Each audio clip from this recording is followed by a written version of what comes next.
Hello everyone and welcome to Stan the Wine Man TV. I am your host Stan Rattan and this is the Blue Collar Wine Show, where my goal is to help you spend your wine dollars wisely. And how do I do that? Well, I taste wines for you to watch, I tell you how I feel about them, and you decide for yourself whether you want to spend your dollars on that bottle of wine. And you know, hopefully you're getting used to my palate. Are you getting used to my palate? Because guess what? We're all different. So you have to decide, well, you can do it a couple of different ways actually. You can find out what I like and decide that you don't like what I like. So you know that if I like it, you're not going to buy it. Or you find out that you like what I like, the styles of wine that I like, and you buy it because I like it. That's the way these things work. It's true with Robert Parker, it's true with Steven Tanzer, it's true with James Laube, it's true with One Wine Dude. I don't care how much these guys like to try and say that, you know, they understand how wine is built and what's a good and bad wine. There are things in wine you're looking for. You're looking for balance. What is balance? Balance is, well, it's when the fruit and the acidity and the tannins, they all work in harmony, and it flows across the palate really nice. There isn't like this herky-jerky thing going on. But the really key is to look at the descriptors, what they're describing about them. Maybe you don't like tobacco notes in your wine. Maybe you don't like forest floor, earth, dirt. Maybe you don't like roasted meat in your wine. I mean, you're listening for those things. Those are really your cues, finding out whether you like those wines. Now, one of the things I think that, and I've said this before, but I think it's an advantage for me, is that I have to sell wine to people on the floor. I work in a grocery store with a really nice wine department, Kings Market in Friday Harbor. If you ever get a chance, stop by, come and say hi. Well, except for you guys that know me already, obviously. But it's a nice wine department, and I have to face, if I sell a bottle of wine to somebody that they don't like, they come back and tell me. A lot of them do. Some of them don't. They just don't come back. So over the years, I've learned to really ask some key questions, try and figure out these guys' palates, whoever they are, guys or girls, and try to sell them a bottle of wine that will fit their palate. So what I've developed, I believe anyway, and I could be blowing smoke, could be full of crap, but I believe I've developed what you call a retail palate. In other words, I sort of understand what 80% of the people will probably like. And therefore, you know, when I'm describing a wine, when I'm grading a wine, when I'm doing this or that, I am thinking in terms of, okay, what will 60 or 70%, 80% of the people like this wine? You can never go 100, because that's impossible. Really, think about it. 100%. No way. No way.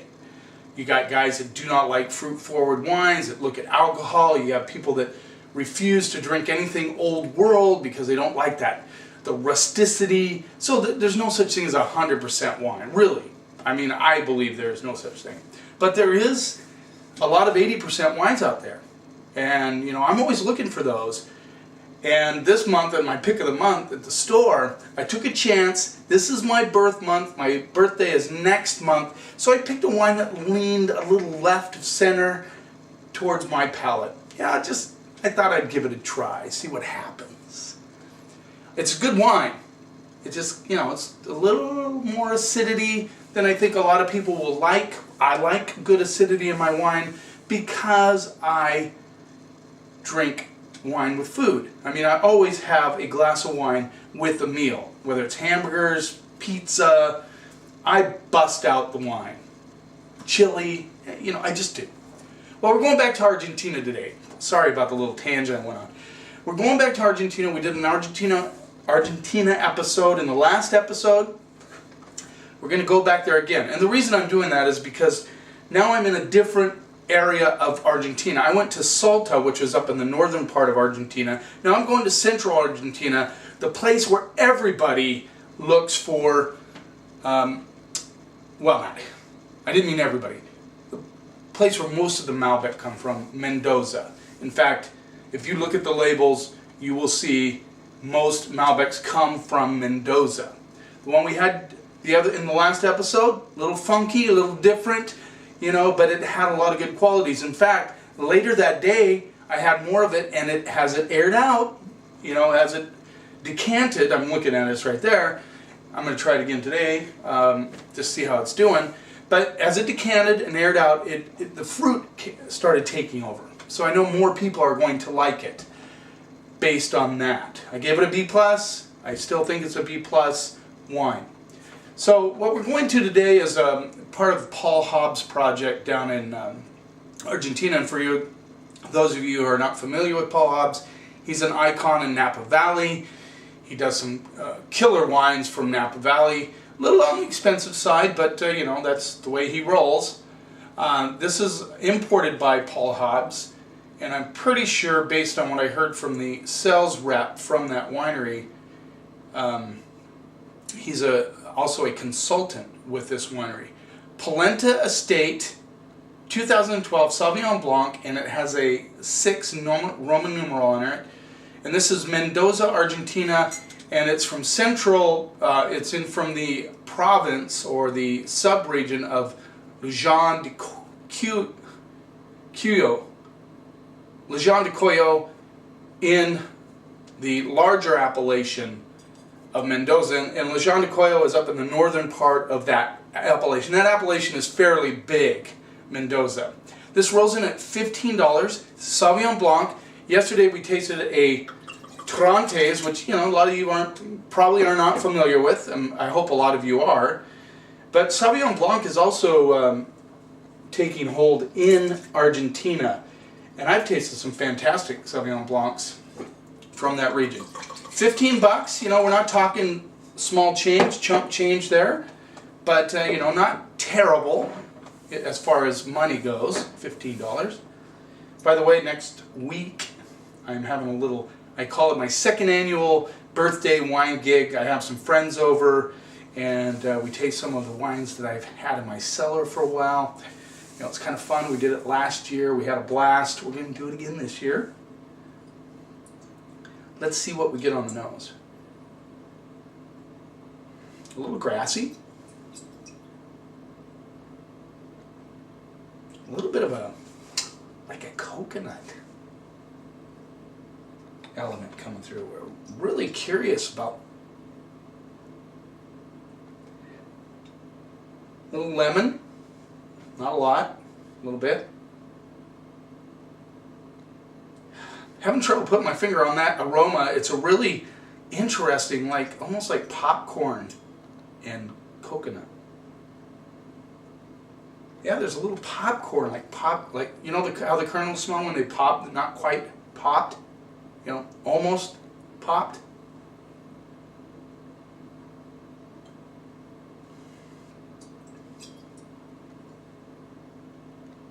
A little bit of grapefruit pith. Pith is the pulp part of the grapefruit.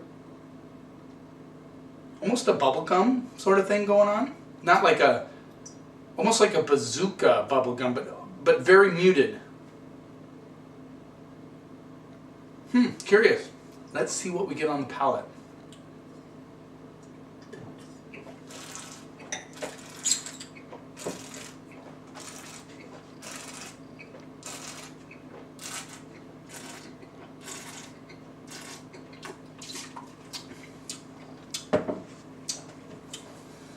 Medium acidity. I mean, it's not like super sharp, but it's there.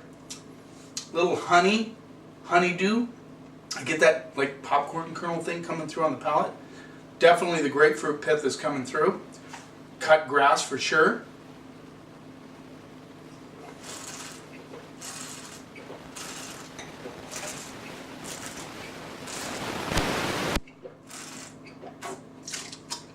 I'd say lemon is the base note. Not super excited about this Sauvignon Blanc. I mean, it's okay. It's kind of, to me, it's kind of boring. There's just not enough acid to really pop the fruit, if you know what I mean. It reminds me a little bit of a Semillon kind of element going on. It's not bad. I think a lot of you will like this wine. I don't know. To me, it seems a little bit boring.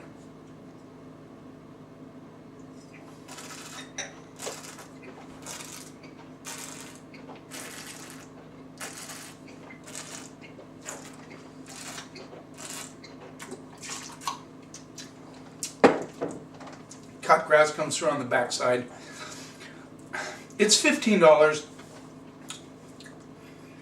I mean, for 15 bucks, you know, my expectations get a little bit higher when it comes to Sauvignon Blanc. I mean, I'd like, for instance, Sancerre, which is Sauvignon Blanc from the Loire Valley. It has a lot of jazzy things going on, really interesting wines, and they're, you know, they're in the $20 range, most of them, and I think that they're worth it, obviously. Not obviously, maybe some of you don't. I shouldn't say that. Not obviously, but that's the way I feel. I think a lot of them, because of the jazziness, this one just isn't exciting me at all.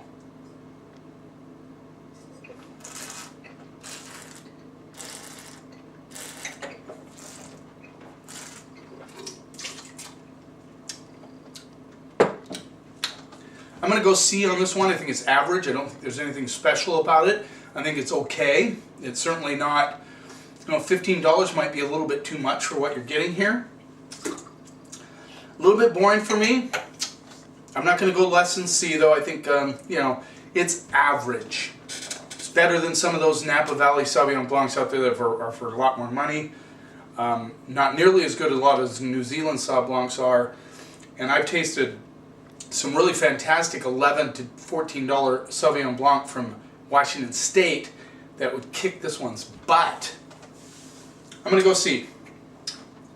You know, take it or leave it. If you want to waste your money, sorry, didn't mean waste your money. If you want to spend your money on a average Sauvignon Blanc, a little, you know, average Sauvignon Blanc for 15 bucks, knock yourself out. Now we're going to go on to a Malbec from the same winery, from Mendoza, Lujan de Coyo. I hope I'm saying that right. I hope you don't hate me for butchering some of these names, because, you know, it's not that I just haven't heard it said recently, so it's not sticking in my brain. And of course, you know, I didn't take the time to look it up, and you know, they have some sites where you can see exactly how it's pronounced. Probably should have done that, so I apologize. This is a 2010 Polenta Estate Malbec, Mendoza, Argentina, Jean de Coyo, same region as the other one. And you know what? I didn't show you the label on the Sauvignon Blanc. I'm sorry about that. You'd think I never shot a video before, but here is the. This rolls in at the same exact price, $15. And while I'm letting this sit in the glass for a second, I am going to show you the label on the Sauvignon Blanc. It would be real embarrassing as well. I don't remember showing you the label on this. I hope I didn't show you the label already, because I'm feeling senile if I did. All right. So let's see what we get on the nose with this Malbec from Polenta Estate, Mendoza. Like, right off the bat, I get like red cherries, raspberries, currants for sure. A little perfumed on the backside. I wonder what the alcohol is on that. Sorry guys, I know you hate it when I do this, because it's a 2010 14.5, so it's not quiet on the alcohol, which gives it that perfumed effect. Because what is the base of perfume? Well, there's alcohol in perfume.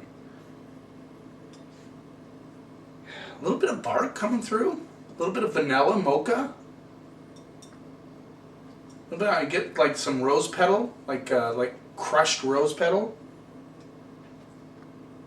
I like the nose on this. Let's see what we get on the palate.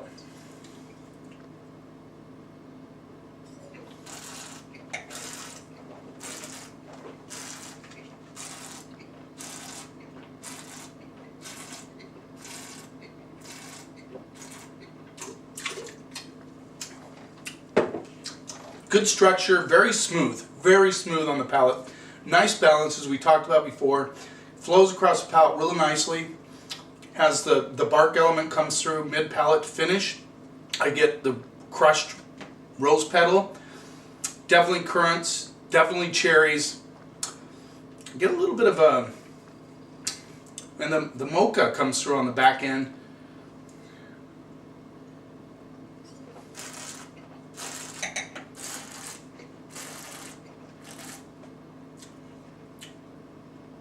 yeah, there's a little bit of tobacco, but not a lot. It's not a big part of the flavor profile. But a lot of like red and black fruits kind of mixed together.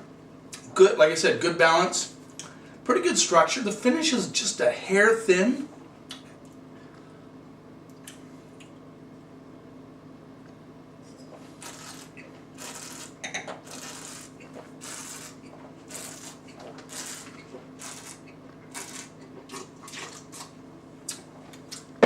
Very earthy with that undertow of earth. I mean, you get that bark, you get that little bit of forest floor, you get a little bit of tobacco, and then that red fruit really pops on the back end. I'm going to take that back about the finish. I'm getting a little bit more of a finish on it now, but the prominent part of the finish is really kind of a mocha, red cherry, and bark element coming through, which is really interesting.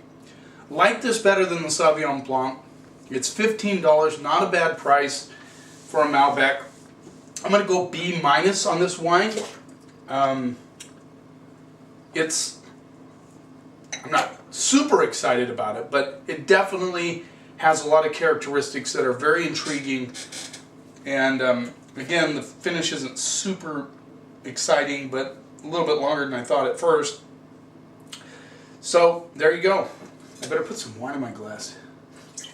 You know, I gotta do a mental checklist sometimes when I'm doing these videos, and I'm thinking sometimes I want an audience. You got it. Now, just to put it in perspective for you guys, I don't want to drag this video on too long, but I'm in my empty house. My Chihuahua Bella is looking out the sliding glass door over there on the other side of the living room. I do these videos by myself. I really enjoy doing the interviews when someone's with me. So I'm thinking, you know, maybe get my son here, he can be here, I can talk to him. Because sometimes I feel like there's nobody to talk to. I mean, I know I'm talking to you. I understand that. But you know what I mean. You get the picture. Thanks for watching. Comment. Now, do you think $15 is a little better price than the Colomé that we tasted yesterday, or the last episode, excuse me, that was up around $28? Would you rather have a more intriguing Malbec for $28, or maybe a B- Malbec for $15? Make a comment. Let me know. I'm very, very curious. Cheers. Thanks for watching. And here's to keeping the snob out of wine.